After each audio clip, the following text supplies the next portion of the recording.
back with an online lecture series on HRM subject. So let's start with lecture. See guys, in previous lecture we discussed about the functions of HRM and objectives of HRM, and also discussed the HRM policies. Okay. So we have already seen the types of what is HRM policy and types of HRM policy. In today's lecture we will discuss the factors that affect the HRM policy. Okay, so let's start with lecture. Let me show you the slide. So first topic of today's lecture is formulation of HRM policy. So how will you formulate the HRM policy? There is various steps to formulate the HRM policy. So see what are these steps. First is identify the need. So first of all, you have to identify the need. What is the need of to formulate the HRM policy? Suppose you have to check the if there is any need, or which kind of need is there, and which kind of HRM policy should be created. Okay. So in first step, you will first identify the need of the formulation of HRM policy. Then after that, once you identify the need, you will gather the information. So you will gather the information about that need, and will gather the information in order to create HRM policy. Okay. So after the identify the need, you will gather the information about that need and all the information that is available for that need. Then in next step, you will examining policy alternatives. Now, once you identify the need and getting all the information related to that need, after that you will see the what are the alternatives you have, what are the alternatives available to make a policy or to formulate the policy. That means आपके पास policies के कितने options है, जो आपकी need है, आपको कुछ policy की नीड है, उस नीड को फुलफिल करने के लिए किस टाइप की डिफरेंट पॉलिसीज बनाई जा सकती है, कितने ऑल्टरनेटिव्स है आपके पास पॉलिसी के. You will examine all these alternatives. Okay. Then next is putting the policy in writing. After that, you examine all the policies alternatives. After that, you will put these policy in written. So you will put these policy in writing. Then after the writing of policy, you will get the approval of your higher authority. You will get the approval from higher authority or the CEO or the owner of the company. You will take the approval that this kind of policy should be can we formulate these kind of policies or not. So after getting approval, you will communicate the policy. You will communicate these policies to the employees or the other members of the company or other persons of the company. So after that, after getting the approval of policy, you will communicate all the departments of the organization about that policy, or all the person or all the employees to make them aware about the policy, that which kind of policy you have prepared. Okay. Then in last, once you communicate the policy and you apply the policy, after that, time to time you will evaluate the policy, that the policy is actually working or not, the policy is fulfilling our need or not. So for that, you have to evaluate your policy time to time. Okay. So after making a policy or communicate that policy to all the members or all the departments, you have to evaluate these policy time to time, so that you can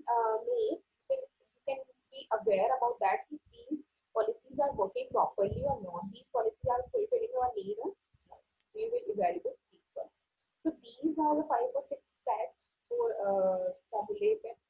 the formulation of HRM policy. Okay. Yes. Now let's discuss all these steps in detail. Identify the need. In an organization does not already have any appropriate personal policy, the personal manager should keep its need. If you are not have any proper policy for your for any of your problems, then in that case you will feel the need of new policy.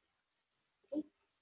Then gathering information. Once the need for a policy has been accepted, the next step is to collect necessary facts of this for its formulation.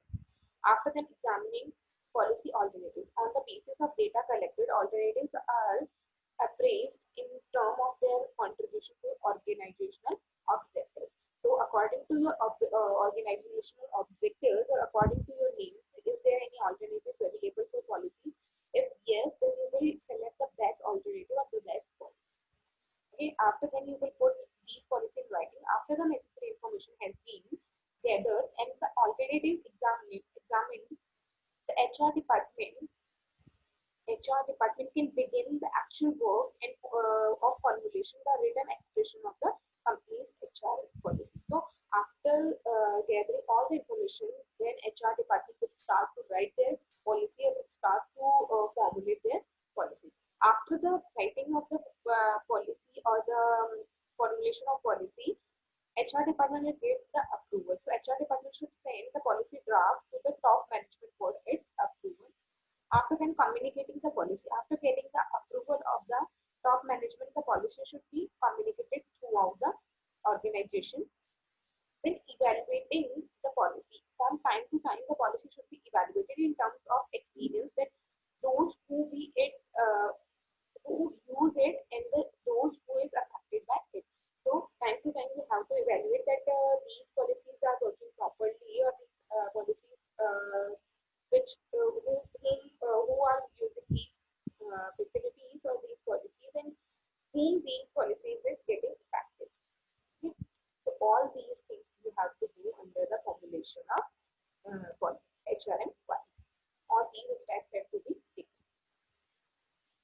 After that, there are some factors that affect the HRM policy. So let's see what are these factors. So these factors will affect the policies of the HR policies. First is law of the country, social values and customers, management philosophy and values, phases of development, types of workforce, post-union objectives and practices, financial position of the organization. So these factors will affect the organization or the organizational HR policy. Okay, so let's discuss these points in detail. Law of the country. Various laws and labor legislations govern the different aspects of personal matters. So, in your HRM policies is getting affected, always get affected by the laws which is applicable in your country. So, आपकी जो भी HRM policy होगी, जो आपकी country में जो भी applicable laws होंगे, जो भी laws applicable होंगे, उनसे affect होगी. Okay. Second is social values and customers. So your HRM policy will also be affected by the social values of the customers and the types of customers. So these are the codes of the behavior of any community which should be taken into account in forming the policy. So framing the policy. So these kind of values or the codes or the community will affect your policies. These factors will affect the framing your policy. Then management philosophy and values. Management does not work together for the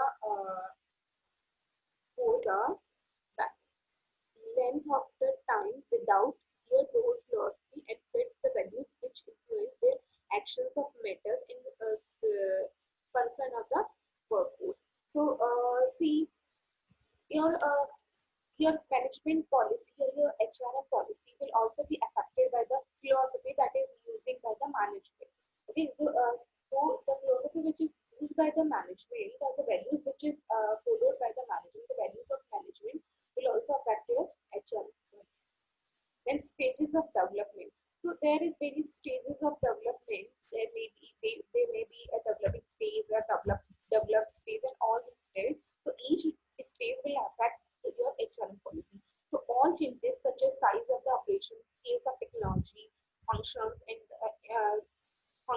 compensation of workforce, decentralization of authority, and change in financial structure influence the adoption of personal policy. Okay, so all these work of development and all these activities of development like scale of technology, functions of the of compensation of the workforce, decentralization of authority, all these activities will get affect the HRM policy. Okay. The next is types of workforce. So types of your workforce is also affect your HRM policy. Workforce means your staff, your employees. तो आपके employees का type क्या है? किस type के employees आपके यहाँ काम कर रहे हैं? Skilled employees हैं, non skilled employees हैं, semi skilled employees हैं,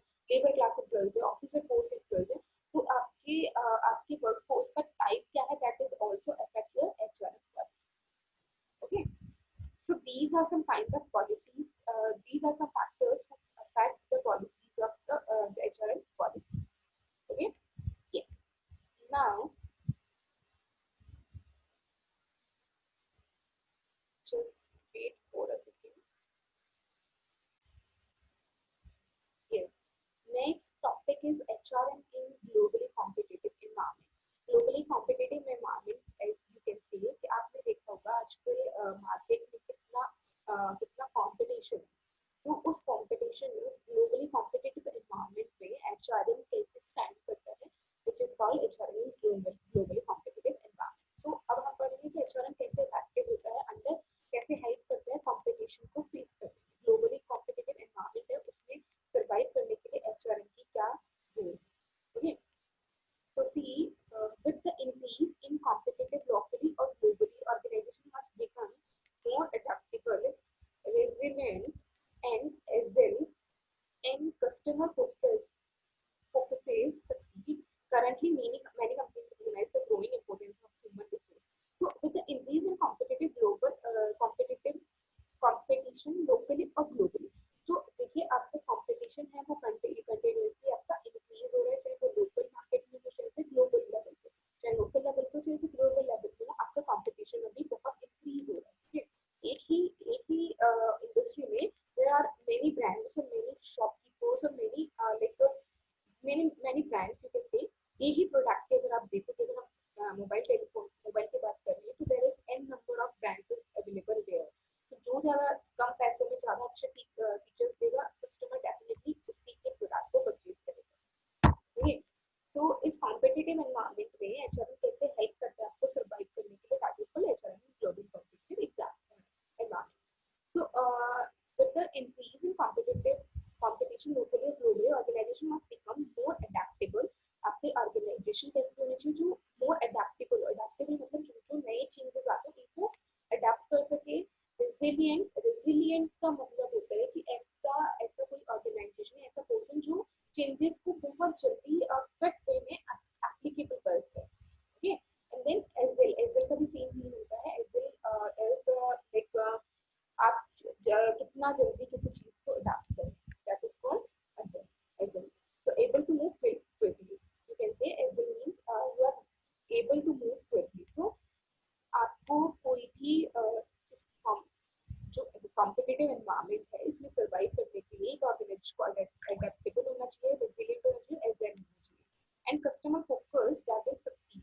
and customer focusing succeed. Currently, many companies recognize the growing importance of human resource, but who are the conceptualize them its strategic terms in the gain competitive advantage. Competitive advantage is defined as the strategic advantage one business entity has over its rival entities within its competitive industry. Firms can gain a competitive advantage over the competitors by effectively managing their human resources. तो इस competitive global जो आपका competitive environment है, उसमें आपको क्या करना होगा, आपको कुछ ऐसी स्ट्रेटेजीज बनानी होगी जिससे आप इस कंपटीशन को अपने राइवल से ओवरकम कर सके, अपने राइवल से ओवरकम कर सके. ऐसी कुछ स्ट्रेटेजीज आपको बनानी. तो उसके लिए आपका क्या होना चाहिए, first of all first thing कि आपका साउंड ह्यूमन रिसोर्स मैनेजमेंट होना चाहिए. तो आपको अपने ह्यूमन रिसोर्सेज का प्रॉपर मैनेजमेंट करना चाहिए, उनको इफेक्टिव रेमुनरेशन देना चाहिए, उनको रिटेंशन के लिए वेरियस प्रोग्राम्स कंडक्ट करवाने चाहिए, ट्रेनिंग के लिए, तो मोटिवेट रखने के लिए आपको एचआरएम पॉलिसी, एचआरएम की नीड पड़ती है, ह्यूमन रिसोर्स मैनेजमेंट की नीड होती है. सो इससे ग्लोबली जो कॉम्पिटिटिव एनवायरनमेंट है उसमें कम्पीट करने के लिए, उसमें सर्वाइव करने के लिए आपको समवेयर ह्यूमन रिसोर्स मैनेजमेंट की जरूरत पड़ती है. ह्यूमन रिसोर्स मैनेजमेंट के थ्रू आप अपने एम्प्लॉय को मोटिवेटेड रख सकते हैं, जिसके थ्रू वो अच्छा आपको प्रोडक्शन करके देंगे, अच्छा प्रोडक्शन करके देंगे तो आपके मार्केट में वैल्यू मिलेगी. Okay. Now there are some HRM practices for gaining competitive advantage. तो आपको कॉम्पिटिटिव एडवांटेज को गेन करने के लिए यहाँ कुछ एचआरएम प्रैक्टिसेस गिवन है कि जो आप कर सकते हैं. एचआरएम कुछ प्रैक्टिसेस है, like first is employment security. So first आप अपने जो भी कॉम्पिटिटिव एनवायरनमेंट है उसमें गेन कैसे कर सकते हैं, उसके एडवांटेज को गेन कैसे कर सकते हैं इन द एस्पेक्ट और in the perspective of human resource management. तो ह्यूमन रिसोर्स मैनेजमेंट के पर्सपेक्टिव में आप कैसे अपने कॉम्पिटिटिव एडवांटेज को गेन कर सकते हैं. तो first is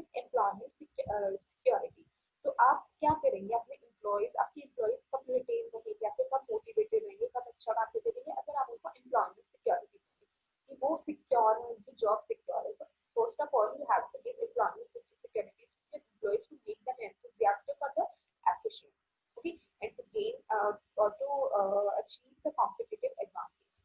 Okay. Second is selectivity in recruiting. तो आपको रिक्रूटमेंट में कुछ सिलेक्शन करना पड़ेगा, सिलेक्टिविटी रखनी पड़ेगी कि कुछ ज्यादा स्किल पर्सन को ही आप लें, कुछ एक्स्ट्रा एक्सपीरियंस जिसको कुछ एक्स्ट्रा टैलेंट हो उसी पर्सन को आप रिक्रूट करें. Then high wages. आप एक और क्या काम कर सकते हैं कि अपने यहाँ अच्छे एम्प्लॉयज लाने के लिए कैसे अच्छे एम्प्लॉयज को अट्रैक्ट कर सकते हैं बाय द हायर वेजेस देके भी आप उनको अट्रैक्ट कर सकते हैं. देन इंसेंटिव पेड मींस जो भी उन्होंने एक्स्ट्रा काम किया उसके लिए आप उनकी इंसेंटिव, उनको जो बेसिक सैलरी दे रहे हैं वो दीजिए. बाकी अगर वो अपने काम से कुछ एक्स्ट्रा काम आपको करके दे रहे हैं, कुछ एफिशिएंट काम करके दे रहे हैं, तो you should provide them incentive, you should pay them incentive also. Okay.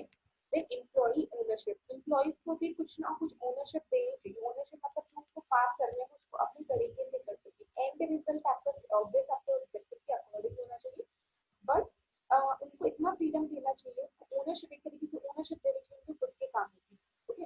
तो एम्प्लॉय जो भी काम कर रहा है उसको उस काम की ओनरशिप देनी है कि उस काम को वो पूरा अपने तरीके से करे. Then information sharing. आपको क्या करना चाहिए, एक अपनी एडवांटेज कॉम्पिटिटिव एनवायरनमेंट में स्टेबल रहने के लिए आपको क्या करना होगा, आपको जो भी इंफॉर्मेशन होगी अपनी ऑर्गेनाइजेशन से रिलेटेड, ये नहीं कि आपको एम्प्लॉयज को छुपा के रखना, उनको सारी इंफॉर्मेशन के साथ शेयर करनी है ताकि उनको लगे कि उसकी भी कोई वैल्यू है इस organisation. Okay. Then participation and empowerment. उनका भी आपको क्या करना है, उनका एम्पावरमेंट के लिए कुछ वर्क करना है, उनके पार्टिसिपेशन को इंक्रीज करना है. जो भी आप उनके से रिलेटेड जो भी डिसीजंस है उनमें उनका पार्टिसिपेशन होना चाहिए, उनके व्यूज दिए जाने चाहिए. Team and job redesign. जो आपको क्या अपने एम्प्लॉयज की टीम बना के उनकी जॉब को रीडिजाइन करना चाहिए, टाइम टू टाइम उनकी जॉब को रीडिजाइन करना चाहिए. एक सेम टाइप की अगर आप उनकी जॉब रखोगे, सेम टाइप की वर्क रखोगे, तो कहीं ना कहीं एम्प्लॉय जाके कहीं ना कहीं फ्रस्ट्रेटेड होगा सेम काम से और वो इतने ज्यादा एफिशिएंटली काम नहीं कर पाएगा. Training and skill development. तो उसके बाद आपको एक पॉलिसी ये भी अप्लाई ये भी यूज करनी चाहिए कि आपको कुछ ट्रेनिंग और स्किल डेवलपमेंट प्रोग्राम्स कंडक्ट करवाने चाहिए अपने एम्प्लॉयज के लिए. Then cross utilisation and cross training. Cross training क्या मतलब, आपको क्या करना चाहिए, जैसे डिफरेंट डिफरेंट आपके डिपार्टमेंट के डिफरेंट डिफरेंट वर्क करने वाले डिफरेंट डिफरेंट एम्प्लॉयज, तो आपको क्रॉस यूटिलाइजेशन करना चाहिए. एक बार कोई कहीं कुछ काम कर रहा है एम्प्लॉय, तो उसको थोड़े दिन बाद उसको स्विच करना चाहिए, उसको दूसरे काम पे भेजकर दूसरे काम वाले को उसके काम पे भेज के क्रॉस यूटिलाइजेशन करना चाहिए. और क्रॉस ट्रेनिंग देनी चाहिए. क्रॉस ट्रेनिंग मतलब अगर आपको जितने भी आपके दो टाइप के जैसे आपको जरूरत दोनों की उनको ट्रेनिंग प्रोवाइड करवानी चाहिए एम्प्लॉयज को, ताकि एक किसी डिपार्टमेंट में या एक किसी वर्क के एम्प्लॉय अगर किसी को स्ट्राइक पे चले जाए या लीव पे चले जाए, तो वो पर्सन जो दूसरा काम कर रहा था वो भी इस काम को कर सके. Then symbolic equilibrium. symbolic equilibrium क्या होता है, देखिए कि आपको सब सारे जो भी आपके और जो भी आपके एम्प्लॉयज हैं उनको इक्वल आपको symbolic equilibrium you can see equilibrium. Then basis comparison. आपको क्या करना चाहिए, बेसिस का कंपैरिजन रखना चाहिए, लाइक जो सॉरी कंप्रेशन बेसिस कंप्रेशन. ये जो आपके जो भी बेसिस है उनको कंप्रेस आपको करना चाहिए, कंप्रेस करके आपके बेसिस को डिवाइड करवाना चाहिए. Promotion from within. जो भी अच्छा काम कर रहा है, जो भी वो जो अच्छा परफॉर्मेंस दे रहा है उनको प्रमोशन आपको करना चाहिए. Long run perspective. आपकी पॉलिसी का पर्सपेक्टिव क्या होना चाहिए, लॉन्ग टर्म. आपको जो भी एम्प्लॉयज रखना है वो आपको लॉन्ग टर्म पर्सपेक्टिव से रखना है. Measurement of practices. आपको जो भी उनके प्रैक्टिसेस है, जो भी वो वर्क कर रहे हैं उसका मेजरमेंट करना चाहिए. ओवर रीचिंग फिलोसफी मतलब आपको उनको जो भी उनको वर्क दिया, जो भी उनको वर्क दिया है या जो भी उनको आपने जो भी उनको पॉलिसीज बताई है कि हमारे कंपनी की ये पॉलिसी है, उनपे उनपे आपको लाइक एक आपकी फिलोसफी, आपकी ऑर्गेनाइजेशन की फिलोसफी वो होनी चाहिए कि आप उन चीजों को रीच करें, उन चीजों जो आपने वादा किया, जो आपने पॉलिसी बनाई है उसी के अकॉर्डिंग आप काम करें. तो over reaching philosophy must be there. Okay. So these are some HRM policies to gain the competitive advantage. Okay. So I think that's all for today. In next lecture, we will discuss